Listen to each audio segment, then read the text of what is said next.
Are you interested in anything climate change? Are you interested in contributing to the knowledge of climate change? If the response or your answer is yes, then I strongly recommend this video for you, because I'm going to take you through one of the biggest fellowships in the world when it comes to climate change. So if you are interested in this fellowship, I want to know about the application process, what you should do, and the perks that come with the fellowship. Then stay tuned, because you're at the right place. If it's your first time, don't forget to subscribe as usual, and don't forget to like this video. But first, wait, enjoy the content before you like it. All right, so catch you on the other side as we delve deep into this discussion today.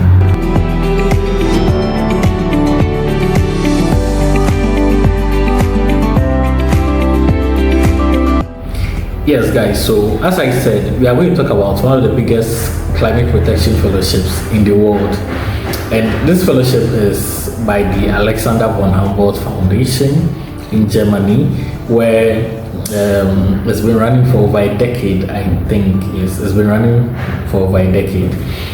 It's part of the programs of the Alexander von Humboldt Foundation. So once you apply for this and you qualify, you go through the process, you automatically become a Humboldtian. All right, good. So what is the International Climate Protection Fellowship? So it's designed for prospective leaders and postdocs from non-European developing and transitioning countries, right?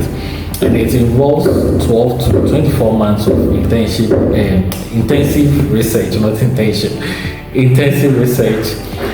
in Germany, right? Focusing on climate change, adaptation, mitigation strategies, ecosystem preservation, and sustainable resource use. Okay. So if you feel you have that passion for it, then you really have to apply. This is a fellowship for you. It's very competitive, very competitive. And the good thing about it is it is fully funded. Your research stay is fully funded.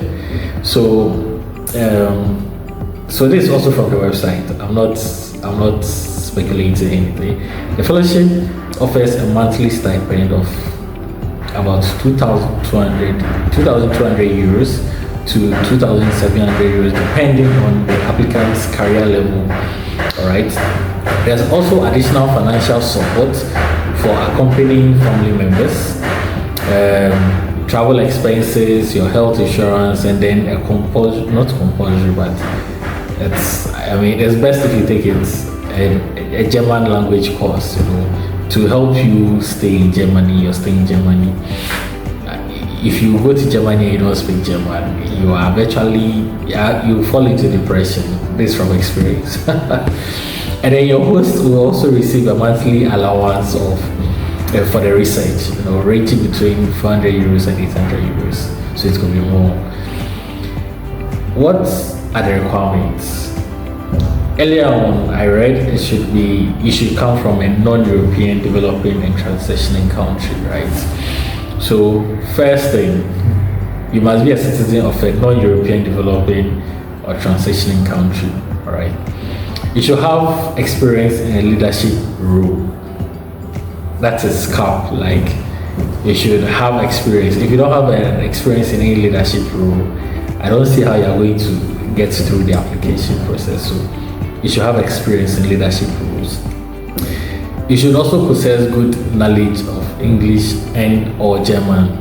Now, if you have knowledge of the German language, it's a plus, although it's not a requirement, because you would still be taking through a language course. But then if you have a good knowledge of the German language, that's a plus for you. You don't need to fumble when you get into the system. It also helps you with your research, and you're able to communicate with people and all that. Thirdly, my fourth point, prospective leaders should have completed at least their first academic degree, which is the bachelor's, all right, within the last 12 years. So if you completed your bachelor's within as if 13 years after, you can't apply for this fellowship. Okay, no, let me put it this way. If you applied, if you completed your bachelor's 13 years ago, you can't apply for this fellowship. It should be within the last 12 years. I don't know why it's the last 12 years, but it should be within the last 12 years, all right? Also, for postdocs, you should have completed your doctorate within the last 4 years. So if you completed your doctorate 5 years ago and above, I'm sorry, you would have to end the video. But then, the other fellowship programs, Alexander von Humboldt Foundation offers, so you could check that out. But if you meet all these specs, then let's go on to the next topic, the next subtopic. So, how is the application process like? First, and very important, you must agree on a research project with your German host. That's the first thing you should do before you even think of applying, right? Agree on a research project with a German host, and then submit an online application. Now, in the application process, you are going to include a letter of motivation, your research project details, mentoring agreement from the host, and you need 2 letters of recommendation, right? Now, I'm going to talk a lot with regards to this because this is the application process we are talking about.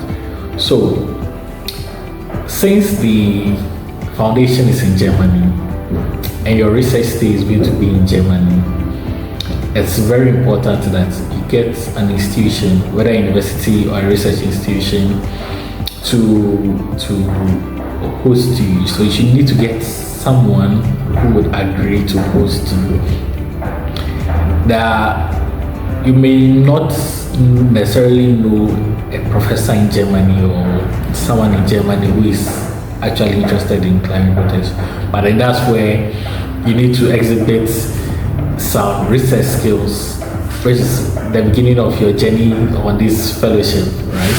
You need to put in some research skills. So you need to find out if there are any professors in Germany who are interested in your study area or in your research topic, if they're doing anything within the field, right?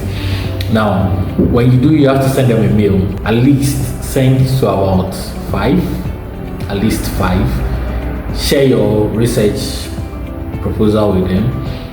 See who is much interested in hosting you, and then start the application process.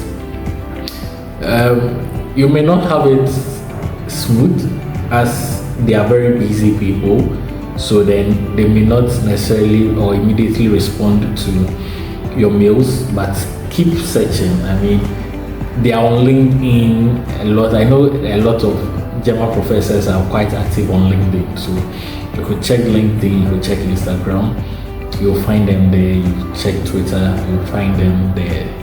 It's a plus if you get a professor who is an Humboldtian, but then make sure that your application is very good. Not your application, but your research project is very good. When I say very good, I mean it shows that it's very practical. It's something they are much interested in. Don't just apply because you want to come to Germany. No, it doesn't work that way. The application process will expose you. So just apply, look for someone to, and then put your letter of motivation together. Your research project details, you can put it together. Your letters of recommendation, you need to get them as soon as possible and then push into the system. The platform is very easy to follow. It's not complicated at all. Yes.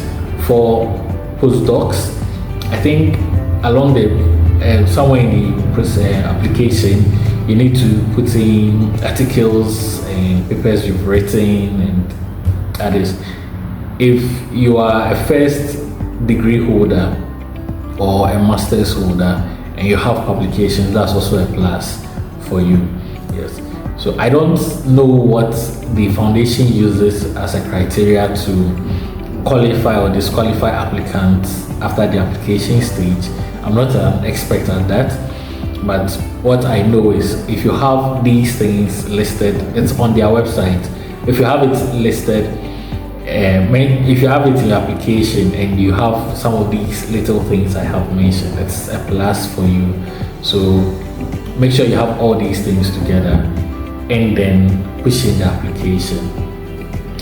Now, so what happens after the application? I'm jumping the gun, but that comes to the next video probably in future.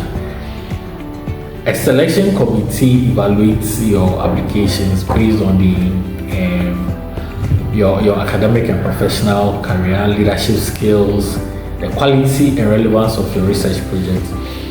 And when I say relevance, it should be something that should be able to solve. It's not the foundation is not looking for theories. All right, they're looking at how the theories are going to be used to solve climate change issues in not just in Germany but in developing countries. Get it? Not just even your own country. So you'll be adding to the knowledge of of research. All right, but your research should be practicable enough. It should be practicable. I can't emphasize more on that. It should be very practicable, very relevant, and it should be of top quality. After that, you would be shortlisted. Now, you should know that 15 people are going to be awarded this fellowship, right? Plus 5 postdocs. So for persons with a first degree, master's, 15 of them are going to be selected. For the postdocs, only 5. And you can imagine being selected out of, let's say, over 100 applications, and then it shows the level of work you've put into it. So don't miss out on this. It's a very competitive fellowship, and I mean anything von Humboldt is top there. So your application should also be top there. All right. Now, so what other information do I have as on their website? So the fellowship promotes diversity and encourages applications from underrepresented groups. So if I say underrepresented groups, you know, the minorities, blacks, people from developing countries especially. It also offers extensive alumni sponsorship to support long-term connections with corporations in Germany. So if you get the fellowship, then it's a lifelong thing. Being a Humboldtian is a lifelong thing. Some people are going to start their journeys, others have started. Look for another tip, look for past fellows, right? And let them advise you on how to go about your application process. It's very necessary. You need some level of guidance to help you pushing this application. So this brings me to the end of my video for today. I wish you the very best in applying. If you have any questions regarding the application process, you could comment below. I would probably reply, or if it's beyond me, next video speak to past fellows who have applied and have been successful, so we get some insights into how they apply. From now till February it's not much time, but there is some time to be able to give you such valuable information. One thing I would advise you not to do is to push in your application late, wait last minute. No, it doesn't help. You may end up falling sick, and this is from experience. It took me, I saw it late. I saw the application late, I think 3 days to the application deadline, and I had to reach out to my host. Luckily for me, it was extended. The application date was extended, so then I had, let's say, approximately 10 days to push in my application, and it wasn't easy. So kindly push in, start working on it, at least get your letter of motivation, fill in the fields you can fill on the platform, and start working towards getting your post and your letter of motivation. It's an interesting journey. This is the first phase of the journey, of a lifelong journey with the Humboldt Foundation. So I'll be posting the links of the fellowship in the description, and that of the website to the Alexander von Humboldt Foundation. But then either of the links should give you a better insight into what it is. You could also check out my WhatsApp channel where I share such valuable insights. You could reach out to me via my email. I would also reply, and probably direct you to some past fellows who have been successful with their application. So see you on my next video, probably after your shortlisting stage. So I will delve more into how to prepare towards your interview.